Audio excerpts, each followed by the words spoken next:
Well, hello, how y'all doing? This is Brian, the Piedmont Gardener. Glad to have you back with us again. Y'all can hear old Ruckus back there in the background. Well, it's been a while. Uh, it's February, middle of February, and it's been a while since we've been able to put any videos on, and we'd like to apologize for that. But we've had a lot going on, work being one of them, and but it's February, like I said.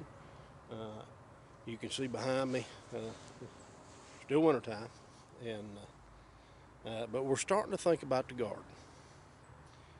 In fact, we've already seriously thinking about onions in the way of we've done some bed preparation, and we're going to plant a few onions today. I'm going to show you how I do it. It's a real simple process. Um, I've found out over the years that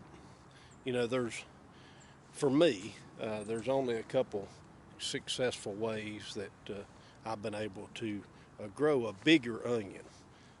There's people that grow them a lot bigger than I do, but onions, like I said, you have to excuse old Ruckus. Ruckus.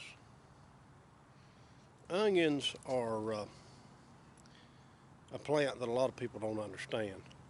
Onion is it produces over 2 years. Now, not to say that it produces a bulb. It takes 2 years to produce a bulb, but it takes 2 years to produce seed.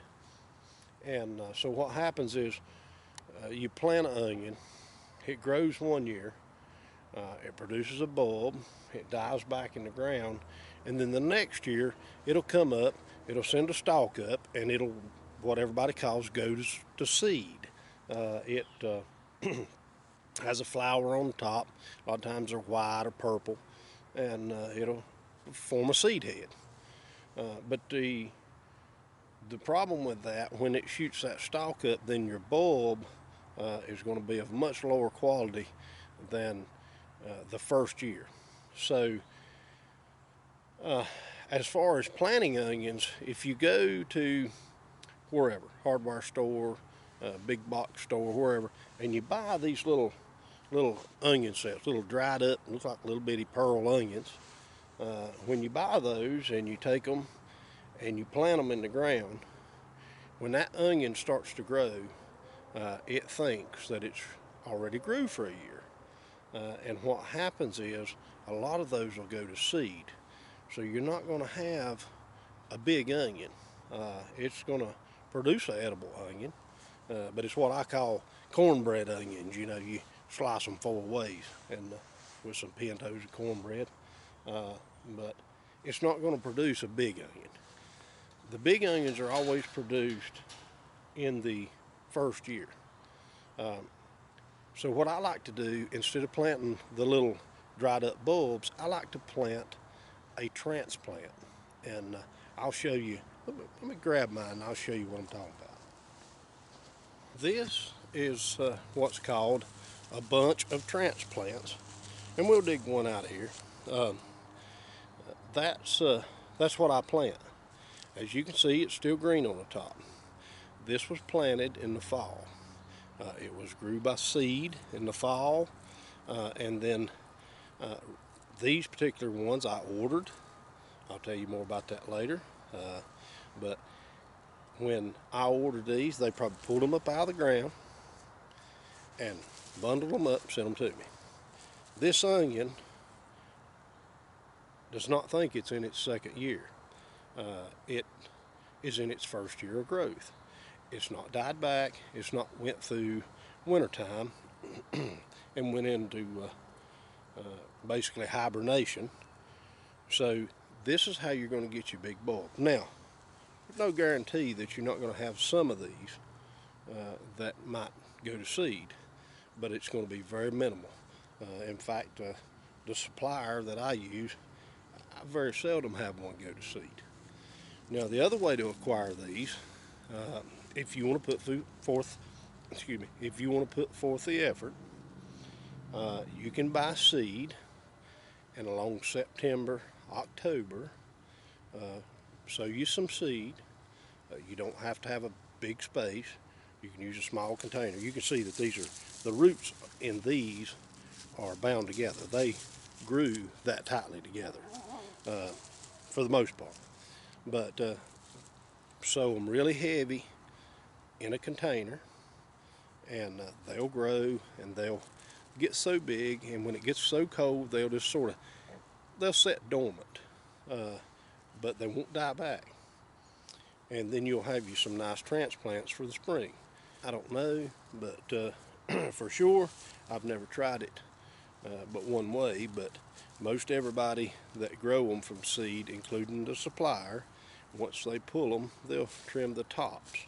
And what that does, when you put the onion in the ground, because you've pruned it back just like you would a fruit tree or a berry plant, then it wakes up the roots and gets them going, so that they're not concentrating on trying to feed a top. They're concentrating on trying to get going and get the plant established. Now, I don't have any sponsors. I'm just a gardener here in the Piedmont. I've been gardening for years. We don't do anything fancy, but that being said, the company that I order my onions from is Dixondale Farms. I've been ordering onions from them for probably 5 years, and they never fail to impress me. And one particular onion, this one, that I like is a candy onion. I think it's a F1 candy. It's a hybrid onion. So if you don't have a supplier for your onions, then I would recommend Dixondale Farms. The other thing about onions is, depending on where you live, there's different onions that grow better in different regions of the country. This is a intermediate or an indeterminate onion. There's short day onions and there's long day onions. A short day onion will start making a bulb much faster than a long day onion. But let's just look at an example. For instance, so I'm here in the middle of the country, right? So I'm growing these indeterminate onions. They're sort of in the middle of the short and the long day. If I plant a long day onion here, because what happens is the day length controls when the onion is going to start to bulb. So if I plant an onion that requires 16 hours of daylight to bulb, and here in North Carolina our maximum day length is, well, let's say 15 and a half, then the onion is never going to get the signal to start forming a bulb. What's going to happen is the top's just going to keep growing, and you're going to have a big old beautiful onion top, and you'll have a small bulb. Now, the opposite end of that, if I get a short day onion, they grow those down toward Texas and in that area. The days are substantially shorter down there than they are here. So here I've got, in the springtime, as the days get longer, that short day onion is certainly going to start bulbing, because I have, say, a short day onion bulbs in 10 or 11 hours of daylight. I'm going to have that here. So as soon as my day length reaches 10, 11 hours, my onion's going to start to bulb. But there's a direct correlation between how big the top of the onion is to how big a bulb you can get. Because if you don't have enough top, then you're limiting your bulb size. So what happens on that short day onion, you got your onion growing, we say, May, April, say somewhere around June, they start to bulb. Well, you don't have a big top at that time. So there again, you're limited on your bulb size. What you want is an onion that can maximize your day length. For here, it's an intermediate candy onion, or there's different varieties.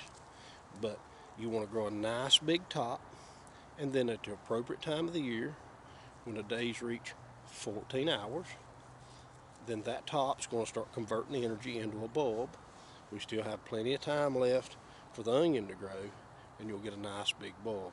I hope I explained that well, but make sure, the bottom line is, you just want to make sure, and if you go on Dixondale Farms, you can click on a region of the country, or really any onion producer website or seed supplier, but you can click on the region of the country and find out what onion will produce best in your area.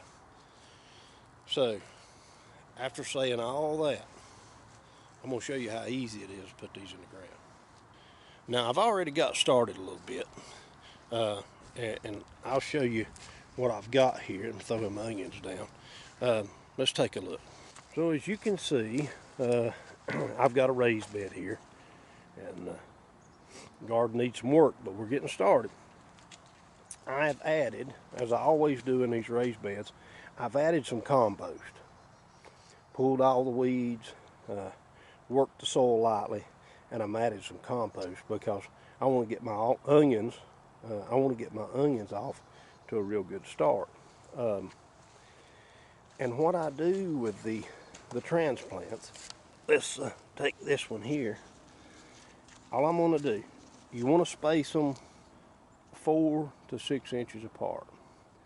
I find that 4 inches is probably good. I could probably grow a bigger onion if I'd give them a little more space, but I for what I'm growing and what onions, the size they produce, 4 inches seems about right.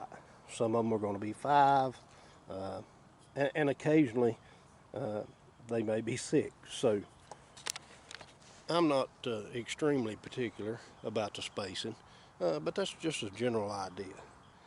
And all I do is sort of poke mine in the ground. I'm going to take this onion and I'm going to just poke him in the ground right here. I'll take my finger, sort of poke me a hole, and just pull a little dirt back around it. You don't want to plant them too deep.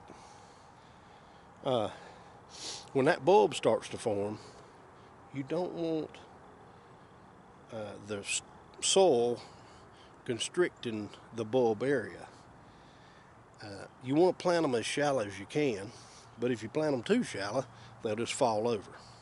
So what I try to do is stick them in the ground about 1 inch, maybe even 1.5 inches in real loose soil.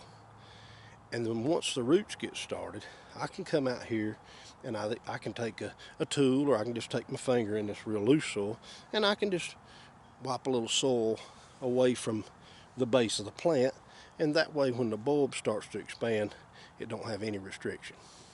All right, I'm gonna plant these slowly so that you get an idea of what I'm doing. But what I've got rows. Here's a couple volunteers of garlic that I'm not gonna get rid of, but just take your onions out of the bunch.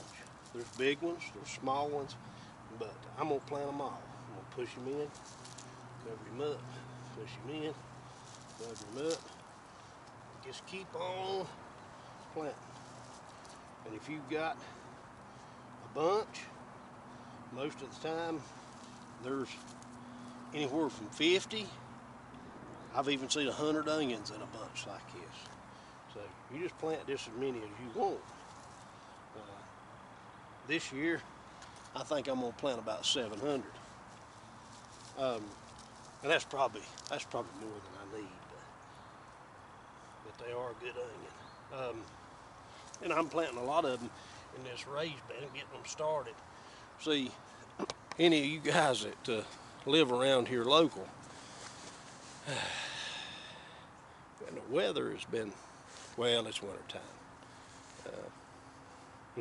We act like we're surprised every year. It's been cold, it's been rainy, Had an ice storm this morning. I started planting these out yesterday evening, and we had an ice storm that come through last night. These are, by the way, these onions are tough. You can plant them out. Like I said, it's February. You can get them planted out. They're going to do just fine. And as far as putting the seed and getting the seed started and all that, you don't have to worry about them overwintering. If you've got them in a container out here and they're growing, flower pot, whatever you're going to use, they're just going to keep on keeping on. Now they'll slow down the colder it gets. So you want to plant them early enough where you get some decent size, but you don't have to bring them inside. They're tough. They're not going to die back for the most part. I mean, I guess it could get cold enough up in the north, up there where some of you guys live, that they might need some protection. But in North Carolina, even the seedlings don't need any protection. They'll just keep on going. But with the weather being the way it's been, sorry about jumping subject, but with the weather being the way it's been, I'm planting in a raised bed because my regular garden is a mud hole. Big garden out there, it's a mud hole. This is garden back here, it's just a mud hole. There's water standing, but I like having a few raised beds because, you know, I can get out and do a little something in the garden in these raised beds. This soil here is all compost and broke down mulch, and you ain't gonna get nasty and muddy working in this.